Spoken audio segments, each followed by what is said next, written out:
This is the Voice of Bold Business Radio, and I am your host, Jessica Duell of Red Direction.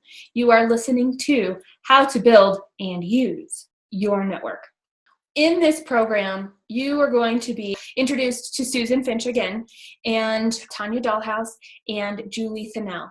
These three ladies I chose for this panel and invited to come on specifically because of their diverse outlook on the world, their different approaches to business, and how they use the network that they have built. And there is something in here for everyone. I have to admit, my favorite things that come out of how to build and use your network, which you will hear directly from Susan, Julie, and Tanya, are things like be willing to talk to anybody and smile, which is one of my favorite things.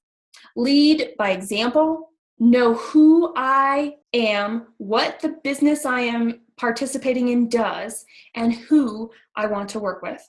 Focus on reputation. This concept of understanding every action we take adds to or takes away from our own personal integrity. And we started out in this conversation actually about personal brands and how every single person is a personal brand, and that this is new since social media.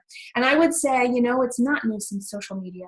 If you look back over time at the individuals that mentored you, the individuals that still mentor you, the ones that are now retired, the people that we look up to that they've written business books about, all of those people thought about, does their action support and enhance their mission and purpose here, or does it take away from that? And they chose accordingly.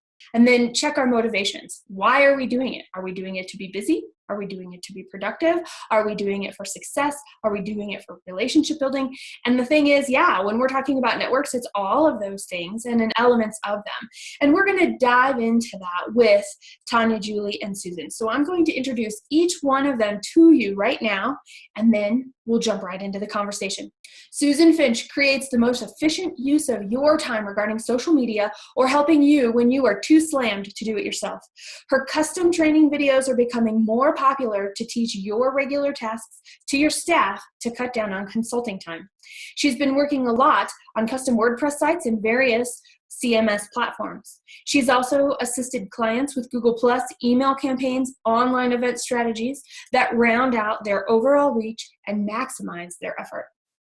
Tanya Dahlhaus is an experienced speaker, networker, and relationship communications expert. Originally from New England, she moved to Colorado to pursue a master's in professional communication and alternative dispute resolution at the University of Denver. Her work as a sales manager, stand-up comedian, social service manager, ballroom dance instructor, and even court security guard has made her an expert on human nature, relationships, and networking. Through her many professions, she has used her skills to teach people about networking, interpersonal relationship communication, charisma, public speaking, and restorative justice. Presently, she uses her intuitive skills to help singles find love online and offline through her business, The Dating Agent. Julie Thinnell began her career over 35 years ago as a teacher of children with learning disabilities. Over time, she's earned her master's degree in reading education, served as a supportive reading teacher, taught processes writing at Wisconsin University. She started writing and editing in business with her husband for several startups. And eventually, she returned to the classroom to follow her passion for nutrition. No single event defines Julie today. Each event is what allows her to understand each transition, each moment, and each reinvention that affect us, whether it's a stressor or a relaxer that presents itself on a daily basis. Welcome to the Voice of Bold Business, the show that provides everything smart leaders need to evaluate situations, build relationships, and create solutions. Jessica Duell candidly talks about the skills necessary to build tenacity and do more with less. And now, here's Jessica. All right, so here's the question. How do you take care of your brand and build your network to create opportunity? I think this is a topic, and I think for women it is important that we learn from one another and share ideas with one another. So very quickly, I'm going to touch on 3 points. For me, my brand is very personal. I'm a sole proprietor consultant. I am the brand. I have to walk the talk for anything that I encourage my clients to participate in, any changes that I think I want them to make. Every time I present myself, I am presenting my brand. My nutrition practice is focused on the link between the nutrition, the foods we eat, and our stress response. So I need to be an example for my clients. Do my food choices help me stay balanced? You bet. When stressful situations arrive, how do I implement some of what I share with my clients and hope they will implement? So my role is to educate, to support people through that change of being very stress-based to making some lifestyle changes. So again, being that example for people is key. The other one is I have to be clear and consistent in what I share with people. With my focus on the link between stress and nutrition, I'm very clear that the people I want to work with are in that stress-induced cycle and that they are the people who really want to make some changes in life. I will assist in other nutrition, healthcare areas, but when things go beyond my scope, that's when I need to pare back and make a referral to someone else, because what I want to do is provide the best service that I can, and I can't be everything to all people. And third, I have to keep my brand growing. That means not necessarily adding new things to my practice, but it's the new learning more about what my business is all about, learning new research in the industry about stress and nutrition and what that does to our bodies. So for me, it is very personal. I am my brand. I need to be clear and consistent, constantly be learning in the field. I don't want to move too far out of my scope of practice. As I said, it will be making sure that I help people get the best care that they need. All right, person in the middle, Susan. And I got to start with the fact that it isn't just women that have a hard time doing this. It's just people. And I have to say a pet peeve in our house right now is everything, oh, women this. And if we substitute and put men in there, women get really pissed off. So I don't care about that. It's just people in general need to know how to market themselves. People that can speak and have opposable thumbs need to be able to market themselves. I think, though, with the advent of social media and how much now we are all being trained to engage and be out there, we are all our own brand. I don't care if I work for Marketo, if I work for Salesforce, I might not always. So at all times, whether I'm working for Coldwell Bank or Remax, it doesn't matter. We are still who we end up at the end of the whole cycle of this is a good fit for me. Now it's time to move on. Now it's time to start my own thing. Whether we're solopreneurs, entrepreneurs, small business owners, enterprise solution CEOs, it's still our brand. And you're absolutely right, Julie. It's about our reputations and doing the best we can, because if we do something halfway or give bad service because we try to take on too much and wear too many hats, it only hurts our personal brand and our reputations. How do I build and protect my brand? That exact thing I bring on. For me, I've been able to expand to a few team members, and I make sure that they can represent me and be trusted, and that I've trained them properly to be not only my brand, but the clients we represent, because we have to be their brands as well. It's being thoughtful. It's not making decisions after I have tequila shots or something. It's making very conscious decisions long-term and checking my motivation for whatever it is I want to do to promote myself, promote my brand, promote my companies that I work with. Because when I speak for them, I am their brand. And I truly try and come from what's going to benefit this company, what's going to make them look good, what do I have to be careful of. And most of the time, I find if I have to think about it too much, I don't post it for anybody. So it's using restraint, logic, and checking my motives. Those are the first things I check before I expand my brand. Now, your other part of that question, though, was how do I build my network to create opportunities? Everything can be my network. So the key is to not only, hey, I want to connect with you, but to follow up later. You're just collecting bodies if all you do is follow, connect, but you don't go back later and check on them or share their stuff or see what they're doing or make comments when it's their anniversary, they've added a position, they've changed their positions, whatever. That's how to continue to build that network. If I see an article and weird things, Jess, you know this, I'll send you things like, this made me think of you guys. And I just will post those types of things, but that's what continues to build that, and it builds my value to people, whether it's humorous, informative, or some kind of free training tidbit that I'm willing to give away, or a combination of them all. So I think that's the best way, at least that I continue to build my network. I say yes to things too. You asked me to do this show, I say yes. I don't know who I'm going to meet or who our show is going to meet. or what wonderful nuggets one of us will say that can be shared later and bring the attention back to one of the four of us. So I don't know where that's going to lead. Last week I spoke at the NRBA conference. I had a 3-hour session teaching them how to use education as a marketing tool to not only build value, but to build their reputation and their integrity online. So that was a huge part. And that I believe very strongly in giving knowledge away rather than withholding it to be the gatekeeper. And I'm not going to tell you how, because then you won't need me. You're of value because you're confident enough to share it. So, okay, my 2 minutes are up. Go ahead. Tanya here with opposable thumbs.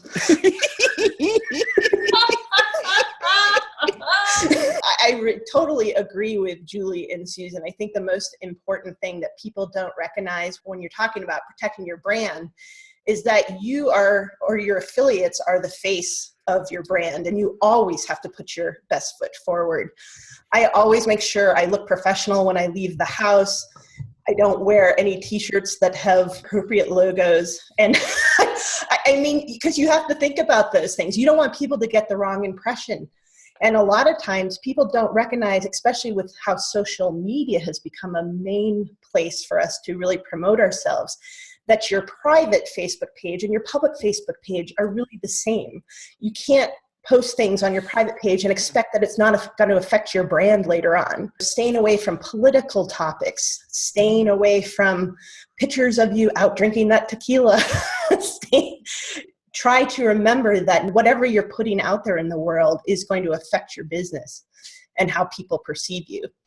I actually had a really funny thing that happened to us last night. We're driving down in Denver, and a Domino's car delivery guy drives up next to us with the big Domino's logo on the front of the car.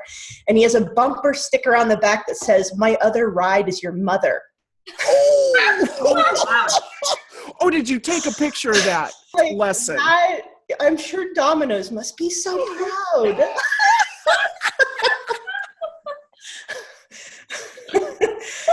I'm a stand-up comedian. The first thing I thought was like, what did she ask for, extra sausage with her pizza? Like, what's that all about, right? No, I mean, exactly. Totally, like, who, you know. So anyways, yes, protect your brand. Always put your best foot forward, and make sure, like Susan was saying, your affiliates are also going to protect your brand as well, and not put bumper stickers on the back of their vehicles that might be. So in terms of networking, the best thing you do, again, is always put your best foot forward and be willing to talk to anybody. There's a lot of truth in 6 degrees of separation. And you should be willing to talk to anybody out there, whether they're the cleaning guy or the CEO, because those people have connections to other people that might be able to help you later on down the road. And I think a lot of times I've had experiences at network events where people will come up to you and be like, "Are you the owner of such and such business?" And when you say no, they're just like, "Fine, I'm done with you." And they go on their way. And I could be connected to anybody. I mean, LinkedIn has shown that. Their whole premise is trying to show that people are connected to people who are connected to other, you know. So make sure that you are willing to talk to anybody and be honest about what it is that you can do. Don't try and make up stories or try and show that you're more competent in something that you're not. Just be honest. I think the most important thing that people miss in a networking situation is that building relationships with somebody is more important than throwing that elevator speech and getting your business card shoved in their hand. I don't try not to give my business card to people unless they absolutely beg me for it. And I'm very selective on who gets that information, because that's building quality relationships with people. I always come in with the attitude that I'm going to help you first. So you want to go in that, how can I help you, rather than you need to help me find these things that I need. And so many times you go to a networking event and the first thing somebody does is shove their business card in your hand. "I'm a marketing person and I can help market your business." And you're like, "Really? Well, what is my business?" "Well, it doesn't matter. Whatever it is, I can help you." And there's nothing more annoying than feeling like you're in a used car dealership at a networking event, right? Mm-hmm. So making sure that your first questions are like, "Hey, what do you do? How can I help you? What is it that you're looking for today?" And when people ask you that, you need to also know what it is that you're looking for and a need that you have so that you can respond appropriately. I think one of the things that I also really try and teach when I talk about networking is trying to ask questions that are not necessarily business related at a networking event. So rather than just focusing on your business, focus on building relationships, like asking them, what's the weirdest thing you've ever eaten? Or if you had to give all your money to a charity, which charity would it be and why? Try and start to build those more close relationships, because then later down the road, people are more willing to help you. So that's what I would say about networking and building networks. For me, that brings up that concept of playing the host. At a networking event, I'm not there necessarily about me and what business can I find, but how can I connect people in the room? I think that goes a long way to letting people know how we work, how we operate. It isn't all about what I can find for myself at that event. I will bring up, though, that one of the differences I have noticed, women at networking, you brought it perfectly, being the host. Women, you do this more than men. And this is just my experience. It doesn't mean you are mom and supposed to be cleaning crap up. Such a good point. I actually got told, one of my mentors early on, quit picking stuff up off the table. If it falls off your plate, you leave it. You are not the wait staff here. But it's innate in us. We walk around and we pick It's stuff innate, up but we all have to fight it. Right? And you're right. We do. We have to stop that. The men don't do it. They just, yeah. Do not Right. clean up. You can be the host as far as engaging and connecting. That's a beautiful way to be the host. Mhm. But don't take it that next level. It isn't a cocktail party. You're not cleaning stuff up. I am your host, Jessica Duell, and you are listening to thevoiceofboldbusiness.com, how to build and use your network. Susan, you have started this conversation. So what are things that women do differently that either helps them or hurts them when it comes to building their network and going to networking events? I had this conversation with Marianne Vanilla, the Vanilla Group, and some huge mistakes that women make that men don't. They wear big flowers on their clothes. They wear big things that soften their presentation, that soften themselves. That's great. That looks good, but that's for a different event. Tanya, same thing. I don't leave the house without being willing to be photographed on CNN. I don't care if it's a casual thing. I'm still put together. I'm not going to look like crud. One of the first things Susan said to me is, I never leave my house without lipstick. It's true. Yeah. I don't leave my bathroom in the morning without my teeth brushed and lipstick. Because my kids won't talk to me if we have that gangly morning breath coming at them. Mm-hmm. We all brush our teeth before we even eat breakfast, and then we brush them again. I'm ready. That is one of the big things, and asking permission too much, apologizing too much. Yes. These are typical women things that most men, there are exceptions because I've met those too, the ones that kind of shrink in the corner and that have not developed any confidence, nor have they ever been trained at home how to behave socially. And that's one of the things we're all missing now, because I watch these young CEOs coming up, men and women, their startup companies and stuff. They have never been taught how to eat properly at a business meal, how to attend a stand-up cocktail party with pass-arounds, where the limits are. Nobody has taught them how to make proper conversation, eye contact, shake hands properly. And that's actually more of the men than the women, because they are more apt to have more of the startups, the bigger startups, that would be more exposed to these types of things. And the personal appearance, it's like, oh, good gravy, guys. Good for you for starting up, but you need some help. Women are a little bit better at that usually because they're used to performing more. Not just for men, for women too, and for themselves. They like to look good. We usually take more pride in that outwardly. I want to look in the mirror and go, hot. Somebody wants me around today because I'm feeling really spicy. And that's good. But what we tend to do, though, is anytime we make a statement, it always has that upspeak at the end. I know. Has the upspeak, the question, where you don't sound confident in anything. We could do it on Twitter. We can have a really great podcast. Go ahead, Julie. Sorry. That is generational. How much do you believe? I hear women in their 50s. It's 50s and 60s. I hear them doing it. Not as much. You're right. It is more generational. Mm-hmm. But I also hear it from a lot of women that are just now starting to come out from behind working for others to being out. Nobody noticed that they did it before, and nobody's broken them of the habit. Thinking about generational or not, but is that feminine way of encouraging feedback, that need for external. I don't think so. I think it's my experience where I see it most is a self-confidence thing. Okay, self-confidence. What do you guys think, Tanya and Julie? I wanted to just quickly get back to something else that Susan said about people not showing up into sort of a dining situation or a social situation with proper etiquette or understanding how that works. And hang on, I got to do a text in a minute. Yeah, just let me finish this 1 minute. I mean, that's what we see, right? Phones need to go away. Phones should not be part of a social networking situation or part of a dinner that's a sit-down business dinner. Just turn them off and put them away, because that's how you build relationships. You can't build relationship with an iPhone standing in front of your face. And that's a huge problem that I see. I think that people have become so reliant on those kind of technologies that has also dampened the self-confidence.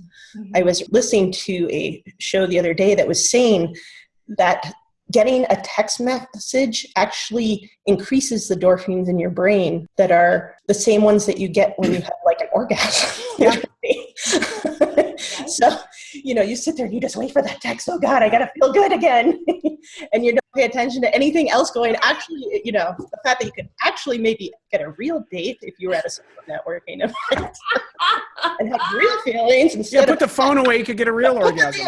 Put the darn phone away.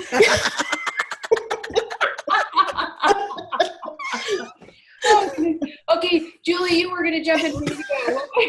So I do think there is a confidence level that as women, and particularly women being in business and how it is a competition with men, finding our place in that space and then being able to stand behind what we believe in and present ourselves as confident business people, that takes practice. I don't think it comes naturally because of our inherent femaleness, but I think we're all making those strides. I would love to see perhaps more training for young women and young men in the business world because of what I see as a presence. Sometimes I think, well, maybe that's just my gray hair and my old schoolness.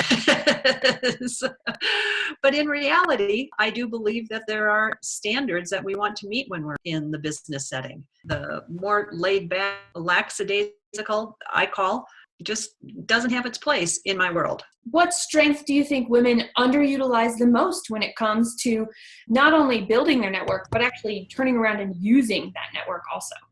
It's a sense of community, I believe, that we can build, a sense of compassion that we can bring to the table when it comes to business ideas, how teams perform. Tanya, you had some good input. I was just going to say, my master's is in professional communications, and one of the things we looked at was Deborah Tannen's work. I don't know if you're familiar, but she talks a lot about the difference between how men and women communicate. And one thing that women have innately is this ability of doing rapport talk. They already know how to build relationships from an emotional level, whereas men do report talk, which is much more factual and intellectual, and they don't know how to bridge that sort of emotional gap and get in there and make meaningful, deeper relationships. So women just need to tap into that and do what they do naturally and not try and squelch that. I think that a lot of women feel like, oh, if I try and build relationships and I try and reach into an emotional level, people won't take me seriously as a business professional. And I would completely disagree. I'm somebody who's had a lot of success. I've worked in a lot of fields that were male dominated, including being a stand-up comedian. And I'm able to show up sort of with masculine and feminine energy, and it has served me well. But don't shy away from that feminine energy. And by the way, I am wearing flowers, Susan. You know what's funny is flowers and lace. Flowers and lace. That's almost wore a unicorn t-shirt, and the unicorn was pooping glitter. It's all in our own. To add to that, let's not forget about tapping into our feminine side, but let's also not forget to tap into our masculine side, because we have that side as well. I'm sure you have something to say about this. I always have something to say. I was going to say. I think we need to bring more of is some lightness. And you can think women team up all you want, but women are vicious to each other.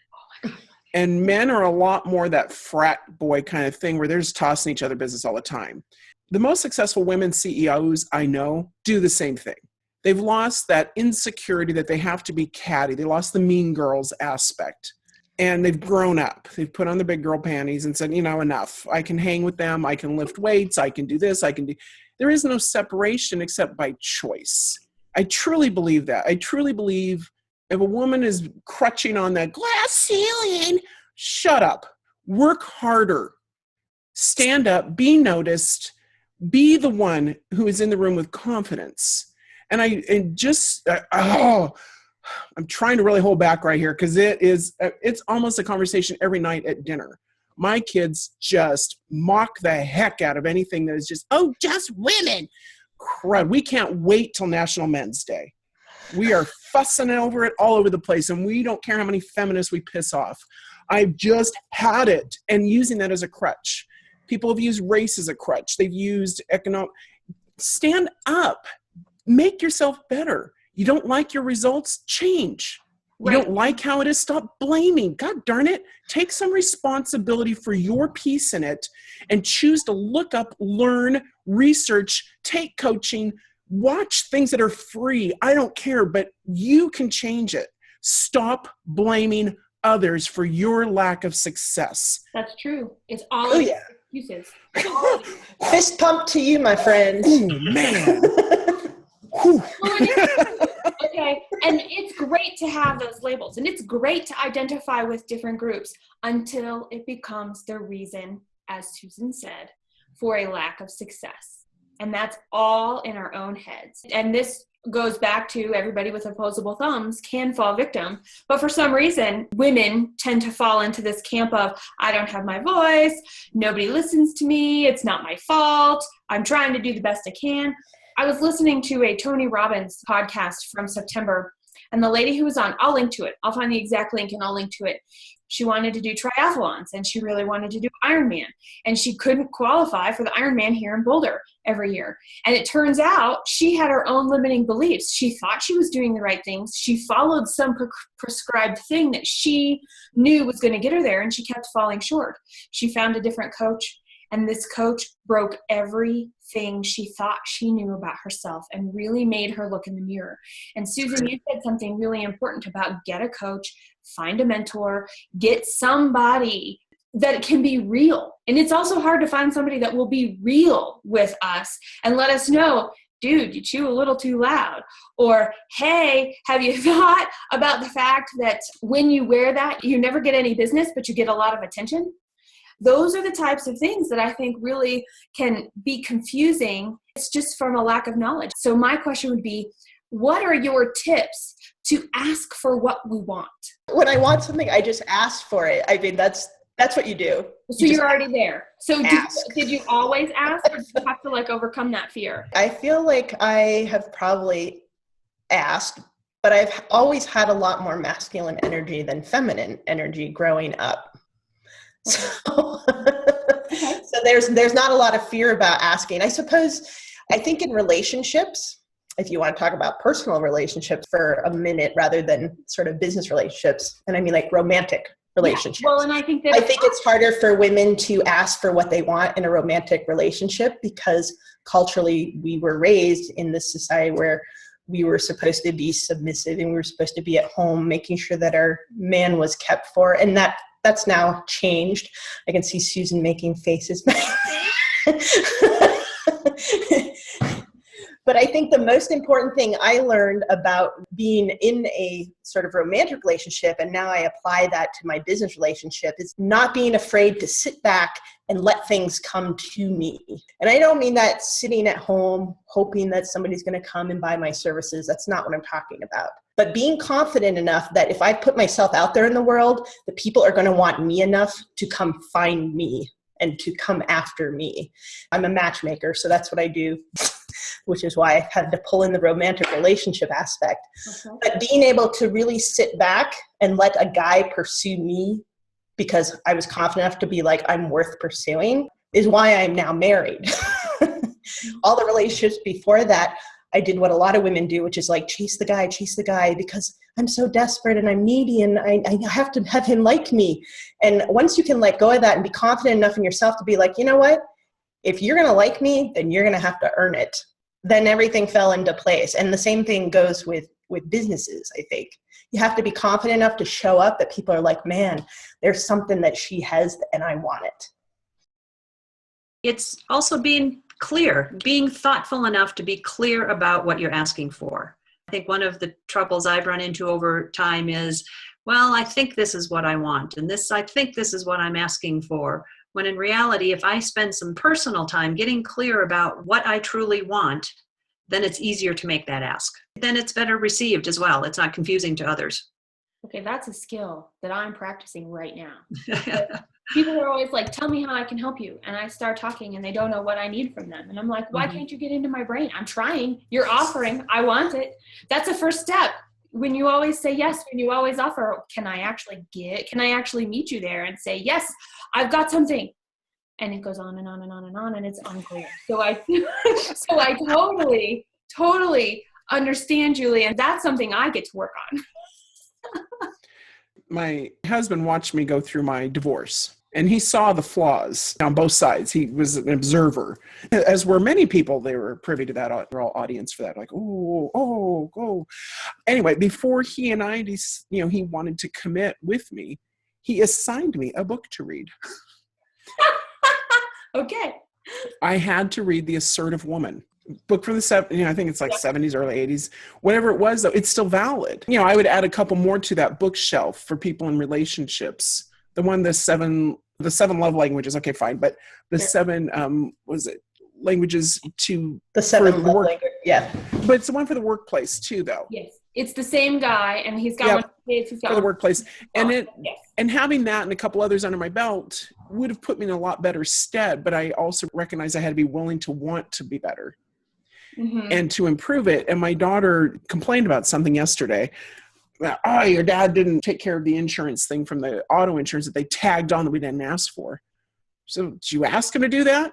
I said, well, yeah. I said, hey, that's still on there. Can you get that done? She says, no, did you say, hey, Tom, will you please call the insurance company and get that handled for the auto rental?